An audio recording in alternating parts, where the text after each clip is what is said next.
Darcy Ashcroft had owned Darcy's Designs, her small boutique in Peridot Park, for nearly 5 years. She had built her reputation by blending classic style with a modern twist, carefully curating pieces that drew in tourists and locals alike. At first glance, Peridot Park was a typical cozy suburban town, oak-lined streets, front porches, and friendly neighbors always ready with a smile. But Darcy's day-to-day routine proved that a keen eye for detail often revealed hidden secrets. She'd learned that behind the cheerful window boxes and pastel-painted doors, an undercurrent of intrigue occasionally rippled through the community. Little did she know that her simple arrangement of ordering clothes would soon introduce a scandal no one could have imagined. One crisp morning in late autumn, Darcy stepped into her shop, shivered slightly at the breeze that followed her, and reached over to flip on the warm overhead lights. She had arranged a display of soft sweaters in warm fall colors, burgundy, forest green, and a hint of creamy beige. The morning's main task was to unpack a new shipment of dresses and handbags that she had carefully selected from a promising new supplier. She was excited to see if they lived up to the catalogue photos, especially since the supplier was rumoured to work with up-and-coming designers in Europe. Darcy located the boxes stacked near the back door and set about slicing open the first bundle. Beneath the usual layers of packing paper emerged a handful of stylish wrap dresses in vivid floral prints. Their quality felt good, soft materials, well-stitched hems. She let out a satisfied sigh. If these sold well, she could build a lasting relationship with this new supplier. Carefully draping each dress on a rolling garment rack, she moved on to the next box, which was labelled handbags. Inside the second box, Darcy found an array of purses wrapped in protective plastic.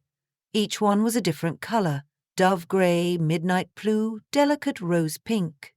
She removed the plastic from the first handbag and inspected its interior. Her eyebrows lifted in surprise. Buried within the lining was a hidden pocket. Not a typical zippered compartment, but one that was nearly seamless, invisible from the outside. Sliding her fingers in, Darcy felt a thin rectangle, like a photograph. A flush of alarm coursed through her. This had clearly not been advertised in the supplier's product description. She carefully eased out a small black and white photograph. It showed a man's profile, half in shadow, and behind him stretched the front of Peridot Park's City Hall. A date was scribbled in the corner in pen. Darcy flipped the photo over, but found no other markings. Everything about it felt deeply unsettling. Who was the man? Why was he photographed here? Trying not to let her nerves get the best of her, Darcy reminded herself that mistakes happened in manufacturing. She set the photo aside and continued checking the rest of the handbags. But as soon as she opened the next one, the same kind of hidden pocket appeared. And inside, another photo. The second photo depicted a terrace at the local cafe. Hazelwood Sweets and Treats, with 2 people talking. She recognized them. A local real estate agent and a divorce attorney sitting close together. Written on the back was the phrase, "Acquire the file." Darcy's heart began to pound. This was no oversight from some faraway assembly line. These photos were specific to Peridot Park, capturing moments that could be used for who knew what purpose. Unease pricked her skin like tiny pins. Soon, another handbag yielded a snapshot of a former council member climbing into an out-of-state car, a suspicious exchange of paperwork partially visible. She spread the photos out on the counter, examining each one. They seemed random at first, but the presence of powerful local figures in every image made her pulse quicken. The notes on the back varied some, with just dates. Others, short instructions like, "Keep quiet," or "Payment due." Darcy recognized enough faces to feel that something fishy was going on. Blackmail. She had never encountered anything so dire in her boutique life, and she worried that whoever had placed these photos in the bags might come looking for them. Unsure of what to do, Darcy resolved to call her friend June Carmichael, who managed Peridot Park's only bookstore and had a flair for drama. Whatever Darcy decided, tell the police, contact the city council. She could trust June to listen and offer thoughtful advice. An hour later, the two sat in Darcy's back storeroom, the photos scattered like puzzle pieces between them. June, wearing her signature reading glasses, gently picked up one photo. "This is Paul Joffrey, that real estate agent, right?" she said, tapping the corner. "He's a little shady, I'll admit, but I don't know if it's blackmail worthy. Then again, the divorce attorney he's with is rumored to handle some hush-hush cases. Could be something bigger." Darcy nodded. "The second we saw those weird notes on the backs like, 'Acquire the file,' my mind went straight to blackmail or espionage. This is Peridot Park, though, not a spy movie. But I can't discount the possibility." June rubbed her chin. "Any chance the photos were planted in the bags at some distribution center, totally coincidental? Or do you think the new supplier is behind it?" "It's hard to say," Darcy replied, "but these images aren't random. They're definitely from here in town. I can name half the people in them. No, someone local is involved. Maybe they're using my shipment as a delivery system to pass these photos along to an accomplice or blackmail target." June lifted her eyebrows. "The question then becomes, why your boutique? No offense, but we're not talking about a major chain. Why smuggle these things into Darcy's designs?" Darcy exhaled, folding her arms. "That's what I intend to find out. These shipments came from a new wholesaler. I could try to track the shipping route. If we knew where they were inserted, that might help us unravel the culprit." June reached for her purse. "We should also talk to Officer Willis if it gets too dangerous. Let me know if you want me to come with you to the shipping warehouse." Her eyes sparkled with a mixture of fear and excitement. "I've always wanted to see the behind-the-scenes world of distribution. Maybe it's more thrilling than shelving books and ordering new novels." Darcy laughed, tension briefly easing. "Dream big, June. For now, let's keep this quiet. Pulling in the authorities might alert the culprit. Let me do a little digging first." The following afternoon, Darcy arranged a meeting with a representative from the new supplier, a woman named Angela Fitch. Darcy had told her there seemed to be an issue with the design or manufacturing of the handbags.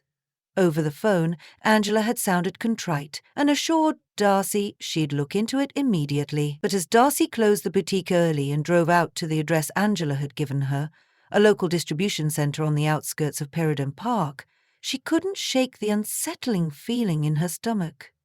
The building was a squat rectangle of corrugated metal with a small sign reading, "Finch and Fitch Wholesale." Darcy parked near the entrance, double-checked that she had some of the suspicious handbags in her tote, and stepped inside. The lobby was spare, a desk, 2 chairs, and a potted plant. She introduced herself to the receptionist, who quickly called Angela to come down. Moments later, a tall woman with sharp eyes and a no-nonsense haircut emerged, greeting Darcy with a firm handshake. They moved to a small conference room, and Darcy presented the handbags. Angela peered at the hidden compartments. Her expression shifted from concern to confusion. "We've never had anything like this in our designs," she said. "These hidden pockets aren't part of the standard template. Our patterns are consistent and come from official sketches. I can show you." "This must have been done after the bags left our primary factory." Darcy nodded, searching Angela's face for any hint of falsehood. "The photos I found inside. The subjects are local figures. Looks like blackmail. I can't imagine your company wants to be tied to anything illegal." "Absolutely not," Angela said in a clipped tone. "We ship our products from the factory to this distribution warehouse where we store them before delivering to clients like you. The shipments are sealed. I can't fathom how these compartments were added somewhere along that chain." "Do you allow outside contractors or short-term staff to handle or modify products?" Darcy asked. Angela hesitated. "Yes, occasionally. We hire local seamstresses or tailors for finishing details, especially if last-minute alterations are needed, but those tasks happen in a designated workshop. No one should be altering designs without my knowledge." She took a deep breath. "I'll grab the employee logs. Maybe we can see if anything lines up." While waiting, Darcy inspected the room's sparse decor.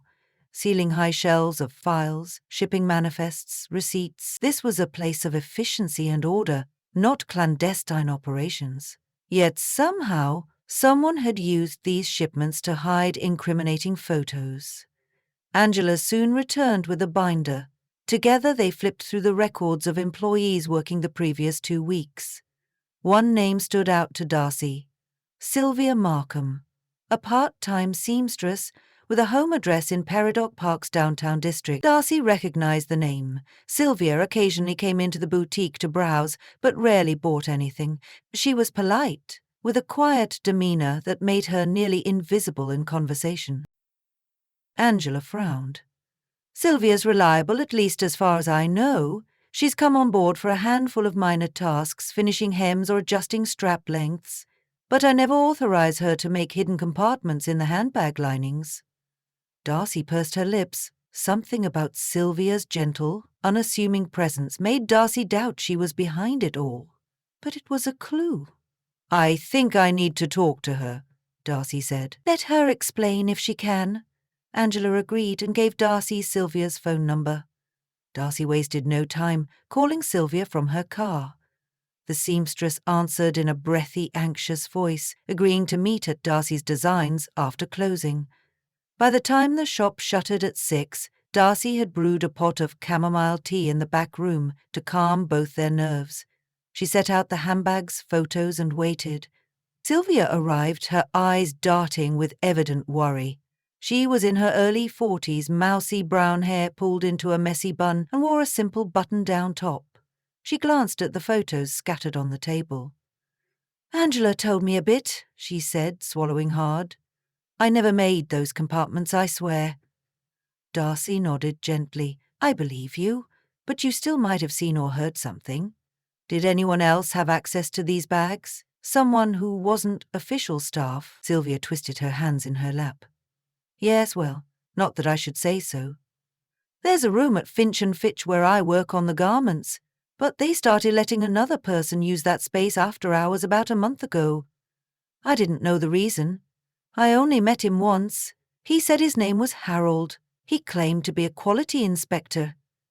A chill travelled down Darcy's spine. Angela never mentioned anyone named Harold, nor giving after-hounds access. Did you see him working on the bags specifically? Sylvia cast her eyes downward, embarrassed. I caught a glimpse one night when I left late. The lights in the workshop were on. He had a box of those handbags in front of him, along with some specialized tools like tiny scissors, seam rippers.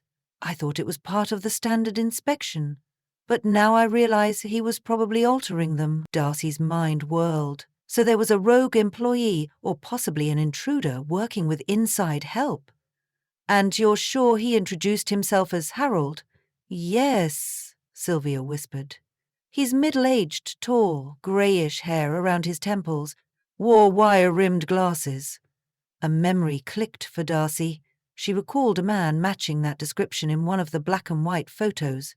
Only half of his face was visible, but the outline was eerily familiar. It was an image she'd dismissed earlier as just an unknown figure outside City Hall. Could Harold have had himself photographed? Or was it a decoy? The next day, before the boutique opened, Darcy invited June, along with Sylvia for moral support, to examine every single piece that had arrived in the new shipment. Sure enough, every handbag had a hidden compartment in the lining. Though many were empty, the ones that had housed the photos were likely the final batch Harold had modified, placing the blackmail evidence inside.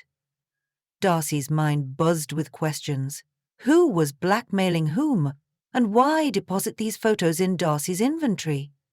Was the plan to retrieve them quietly once they were in the boutique, or send them to an intended recipient who would come across them later? That afternoon, Darcy discreetly called Officer Willis, a level-headed policeman who had patrolled Peridot Park for years. Without revealing all the details, she requested a casual conversation. Over coffee at Hazelwood Sweets and Treats, ironically, one of the locations featured in the incriminating photos Darcy shared enough to pique his interest. She showed him one photo, the one of the real estate agent with the terse message on the back. She explained the hidden compartments, leaving out the quantity of other incriminating images to avoid spooking him. Officer Willis studied the photo. "I can't say I'm shocked.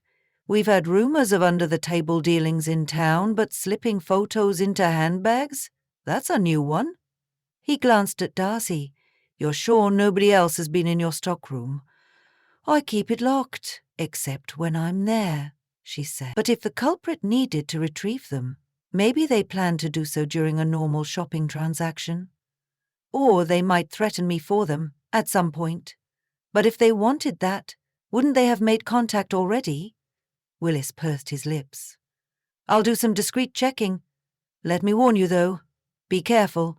People who blackmail for money don't usually like interference." Before Darcy could respond, a familiar face walked into the cafe. Paul Joffrey, the real estate agent from the photo. He spotted them and paused, seeming to consider whether to approach. With a polite nod, he stepped back outside in a hurry. Darcy instinctively tensed as she watched him depart. "He's in the photos," she murmured to Willis. "I wonder if he recognized me or suspected something." By sunset that day, Darcy found herself alone in the boutique, tidying up. A gentle ring at the front door startled her. She glanced up to see Paul Joffrey himself standing outside, looking anxious. The shop was closed, but Darcy decided to let him in to see what he might reveal. He entered, removing his hat.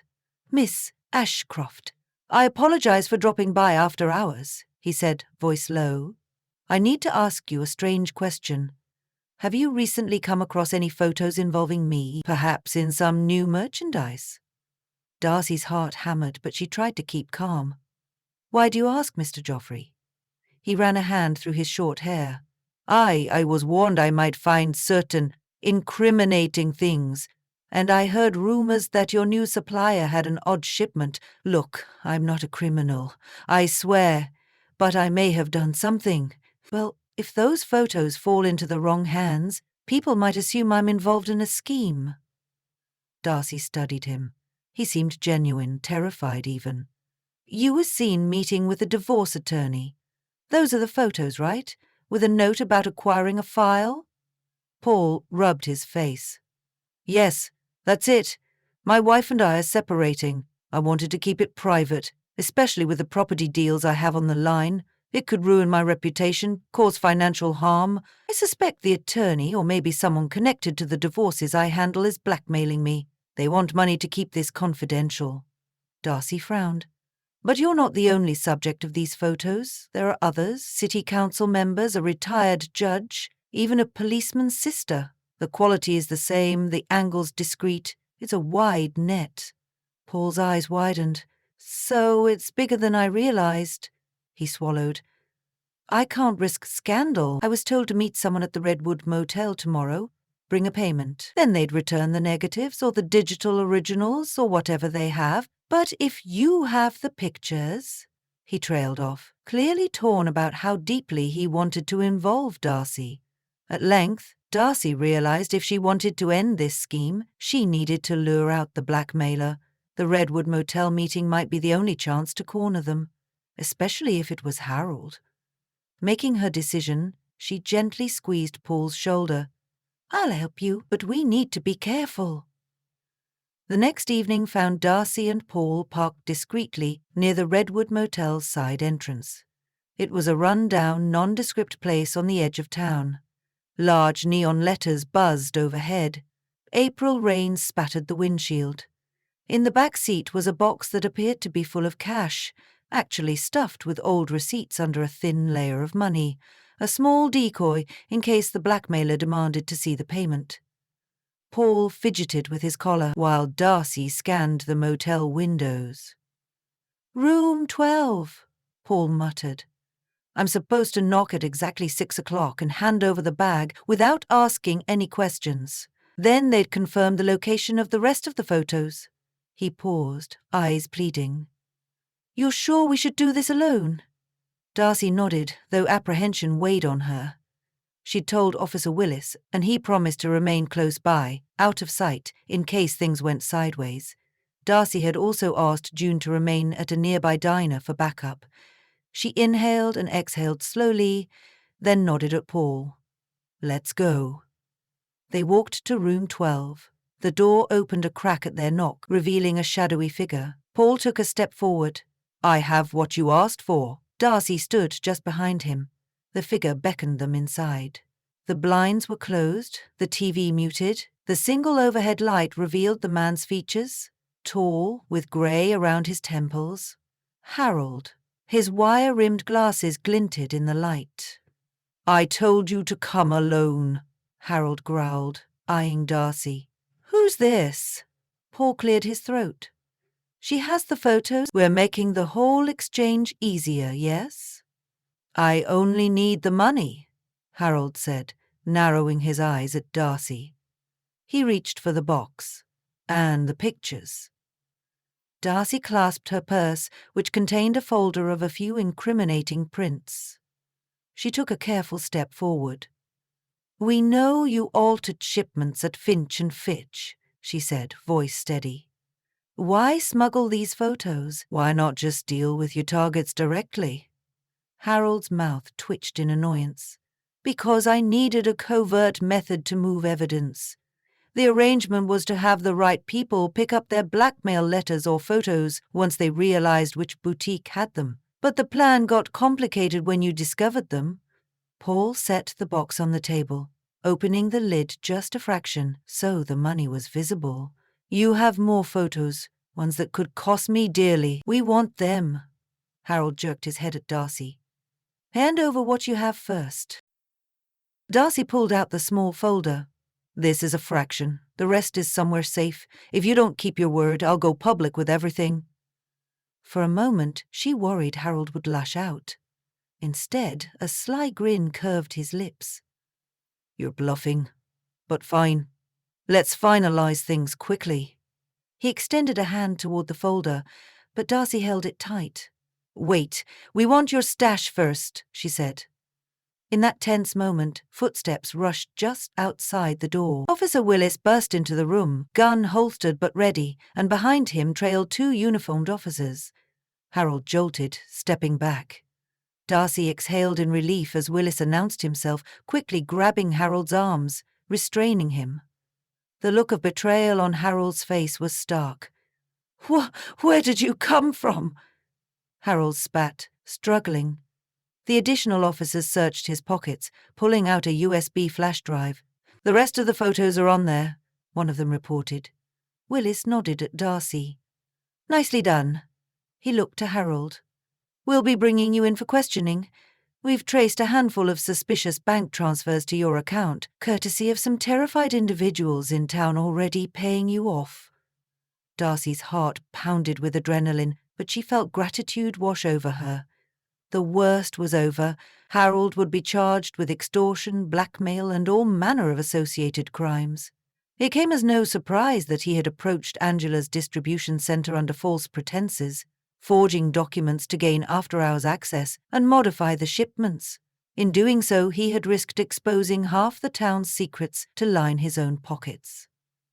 Officer Willis and his colleagues escorted Harold away.